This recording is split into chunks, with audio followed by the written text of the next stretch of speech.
ایران کے نئے صدر ابراہیم رئیسی ایک سابق چیف جسٹس ہونے کے باوجود امریکی پابندیوں کا شکار ہیں اور انہیں ایک سخت گیر شیعہ رہنما سمجھا جاتا ہے، جن کی صدارتی الیکشن میں کامیابی نے مغرب میں خطرے کی گھنٹیاں بجا دی ہیں۔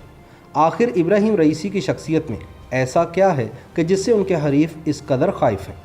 عالمی امور پر گہری نظر رکھنے والے تجزیہ کار آصف شاہد کے مطابق دراصل ایران میں اصلاح پسندوں اور قدامت پسندوں کے مابین انتظامی اختیارات اور قانون سازی کے اختیارات کے لیے ہونے والی کشمکش اس الیکشن میں قدامت پسندوں کے مکمل کنٹرول پر منتج ہوئی ہے، جس سے ایران کے اندر اور باہر بے چینی پائی جاتی ہے۔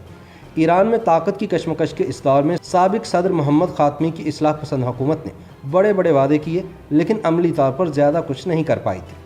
صدر خاتمی نے ایرانی معاشرے میں ثقافتی گھٹن کو قدرے کم کیا تھا، لیکن ان کی حکومت کے ختم ہونے کے ساتھ ہی ان کی یہ کامیابی بھی رول بیک ہو گئی تھی۔ اس سے پہلے سن 2005 میں احمدی نژاد کی صدارتی الیکشن میں کامیابی کے ساتھ قدامت پسندوں نے ایران کو دوبارہ انقلابی راستے پر ڈالنے کی کوشش کی، لیکن دوسری مدت صدارت میں احمدی نژاد کی ایرانی اسٹیبلشمنٹ کے ساتھ ہی لڑائی شروع ہو گئی اور متنازع الیکشن کے نتیجے میں ایرانی عوام سڑکوں پر نکل آئے۔ دراصل سن 2013 میں صدر روحانی کا اقتدار میں آنا اصلاح پسندوں اور ریاستی طاقتوں کے اتحاد کا نتیجہ تھا، جس کی سرپرستی سابق صدر علی اکبر ہاشمی رفسنجانی نے کی تھی۔ سن 2013 میں اقتدار لینے کے بعد صدر روحانی کی حکومت نے پچھلی اصلاح پسند حکومتوں کی طرح بڑے بڑے وعدے کیے، لیکن عملی طور پر زیادہ کچھ کر نہیں پائے، اور یوں کے دور میں درمیانے طبقات معاشی طور پر زیادہ متاثر ہوئے۔ ان کے دور میں لگنے والی امریکی پابندیوں کے ساتھ ساتھ بری گورننس نے ایرانیوں کا یہ حال کر دیا کہ تیل کی قیمتیں بڑھنے پر نومبر سن 2019 میں پرتشدد مظاہرے ہوئے اور نیم فوجی دستوں نے مظاہرین پر گولیاں چلائیں، جس کے نتیجے میں 1,500 افراد کے مرنے کی رپورٹس منظر عام پر آئیں۔ ان واقعات کے بعد ابراہیم رئیسی کا صدر بننا ایران کے قدامت پسندوں کی نہ صرف بڑی فتح لگتا ہے، بلکہ یوں محسوس ہوتا ہے کہ اصلاح پسند اب پہلے جیسی مزاحمت کے قابل بھی نہیں رہے۔ یہی وہ خدشہ ہے جس پر ایران کے اندر اور باہر بے چینی پائی جاتی ہے۔ ایران کے صدارتی انتخابات میں اس بار قدامت پسندوں کا زور ابتدائی نامزدگیوں سے ہی ظاہر ہو گیا تھا، جب ایرانی پاسداران انقلاب کے ریٹائرڈ کمانڈروں کی نمایاں تعداد سامنے آئی تھی۔ شورا نگہبان نے بھی اس بار اصلاح پسندوں کو الیکشن سے باہر رکھنے کی کوشش کو ڈھکا چھپا نہیں رکھا، لیکن اصلاح پسندوں کو نااہل قرار دیتے ہوئے پاسداران انقلاب کے امیدوار بھی نااہل قرار دیے گئے، تاکہ تنقید کرنے والوں کو جواب دینے کا راستہ رکھا جا سکے۔ پاسداران انقلاب کے امیدوار نااہل ہوئے یا پھر ابراہیم رئیسی کے حق میں دستبردار، لیکن پولنگ سے پہلے ہی واضح ہو گیا تھا کہ ابراہیم رئیسی اگلے صدر بننے والے ہیں۔ تاہم اس الیکشن میں ٹرن آؤٹ 49% سے کم رہا اور یوں عوام نے من پسند نتائج والے اس الیکشن میں عدم دلچسپی ظاہر کی۔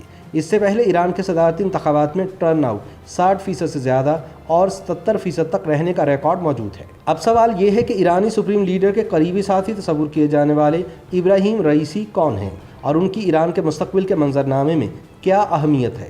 اس سوال کا جواب مغربی دنیا میں پائی جانے والی بے چینی کو سمجھنے میں مدد دے سکتا ہے۔ یاد رہے کہ سن 1979 کے انقلاب سے 4 سال پہلے 15 سالہ رئیسی نے اپنے آبائی شہر مشہد سے قم کا سفر کیا اور وہاں کے مشہور مدرسے میں داخلہ لیا۔ سن 1981 میں ابراہیم رئیسی نے تعلیم چھوڑ کر ایرانی دارالحکومت کے نواحی قصبے کرج کا پروسیکیوٹر بننے کا فیصلہ کیا۔ 10 سال سے بھی کم عرصے میں ابراہیم رئیسی ایرانی عدلیہ میں اہم عہدوں پر ترقی پاتے چلے گئے اور ایران کی اس سیاسی اور عدالتی کمیٹی کے رکن بن گئے جو موت کمیٹی کے نام سے مشہور ہوئی۔ اس کمیٹی نے سن 1988 میں سیاسی قیدیوں کو پھانسی کی سزائیں دی۔ پھانسی پانے والوں میں زیادہ تر بائیں بازو کے کارکنان اور منحرف گروپ مجاہدین خلق کے ارکان تھے۔ انسانی حقوق کے گروپوں کا اندازہ ہے کہ تب ایران میں قریباً 5,000 افراد کو پھانسی دی گئی تھی، جبکہ مجاہدین خلق یہ تعداد 30,000 بتاتی ہے۔ ان پھانسیوں کے وقت ابراہیم رئیسی ایران کے چیف پروسیکیوٹر تھے۔ سن 2019 میں امریکہ نے ابراہیم پر انسانی حقوق کی خلاف ورزی کا الزام عائد کرتے ہوئے ان پر پابندیاں عائد کر دی۔ اسی لیے عالمی تنظیم ایمنسٹی انٹرنیشنل نے اب مطالبہ کیا ہے کہ رئیسی کے خلاف انسانیت کے خلاف جرائم کی تحقیقات ہونی چاہیے۔ ابراہیم رئیسی کے بارے میں عام خیال ہے کہ وہ ایران کے موجودہ سپریم لیڈر آیت اللہ خامنئی کے عقیدت مند ہیں اور ان کا ہر حکم بجا لاتے ہیں، لیکن ابراہیم ایک زمانے میں سپریم لیڈر کے بیانات پر تنقید بھی کرتے رہے۔ تاہم ابراہیم کی قسمت ان کا ساتھ دیتی رہی اور ایرانی اسٹیبلشمنٹ نے انہیں ملک کا صدر بنانے کے لیے تیار کرنا شروع کر دیا۔ کہا جاتا ہے کہ ایران کے سپریم لیڈر ملک کے صدر کو تابع فرما دیکھنا پسند کرتے ہیں، اسی لیے اصلاح پسند صدر ان کے لیے قابل قبول نہیں ہوتا۔ احمدی نژاد کو بھی ایرانی اسٹیبلشمنٹ نے صدر بنوایا تھا اور ان کے بارے میں خیال تھا کہ وہ تابع فرمان رہیں گے۔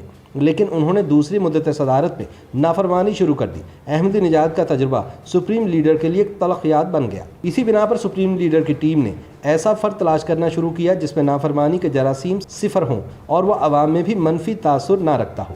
یوں نظر انتخاب ابراہیم رئیسی پر ٹک گئے۔ یوں سن 2019 میں ایران کے سپریم لیڈر علی خامنئی نے ابراہیم رئیسی کو ملک کا چیف جسٹس نامزد کر دیا۔ ابراہیم رئیسی نے بحیثیت چیف جسٹس خود کو میڈیا کی آزادی کا حامی اور سماجی نیٹ ورکس کی بندش کا مخالف بنا کر پیش کیا اور نوجوان طبقے میں ساکھ بہتر بنانے کی کوشش کی۔ حالیہ صدارتی انتخابات میں ایرانی اسٹیبلشمنٹ نے اصلاح پسندوں کو نااہل کر کے میدان سے باہر کر دیا اور یوں ابراہیم رئیسی کی صدارت کے راستے کے تمام کانٹے چن دیے۔ یوں وہ صدر بن گئے۔ ابراہیم رئیسی بذات خود معتدل مزاج اور خوش گفتار ہیں، لیکن یہ طے ہے کہ ان کی پالیسیاں پس پردہ بیٹھے سخت گیر اور قدامت پسند ہی بنائیں گے۔ چنانچہ مغربی دنیا کا ابراہیم رئیسی کے اقتدار سے خائف ہونا بنتا ہے۔ YouTube پر گوگلی نیوز دیکھنے کے لیے youtube.com کی سرچ بار میں googly news T V type کریں۔ گوگلی نیوز کے پیج پر سرخ رنگ کے سبسکرپشن والے بٹن پر کلک کرنا نہ بھولیے۔ YouTube پیج پر اپلوڈ ہونے والی ویڈیوز سے باخبر رہنے کے لیے بیل آئیکن پر کلک کیجیے۔ آپ کو ہر نئی ویڈیو کے بارے میں نوٹیفیکیشن موصول ہو جائے گا۔